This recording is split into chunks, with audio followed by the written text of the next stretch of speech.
Oli tossa nyt vähän tilanteen poikastakin pari tuntia kävelty. Koirat nosti 2 mustaa lintua suoraan ryteiköstä ilmaa. Ja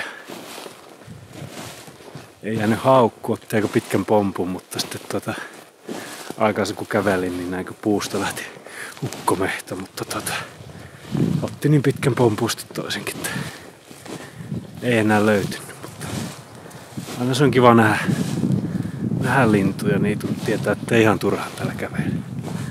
Tuo on kyllä upea keli. Marraskuuta parhaimmillaan.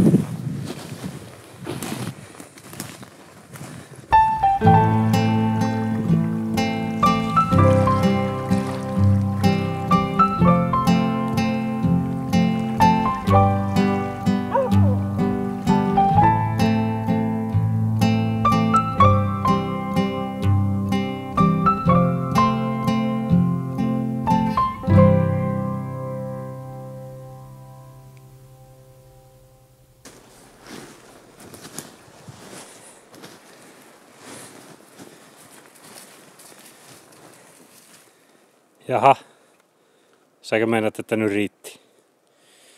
Kävi tuossa Jänö-Jussia jahtaamassa muutama 100 metriä, niin nyt varmaan väsyttää sitten. Meneekö siihen jäi? Autoa siellä jo hämöttää, niin lähetäpä ajelen kotia päin. 2 lintua ja 1 pupujussi sitä havaintoina oli tänään, mutta aika heikosti elämää, niin kuin on koko syksy ollut. Että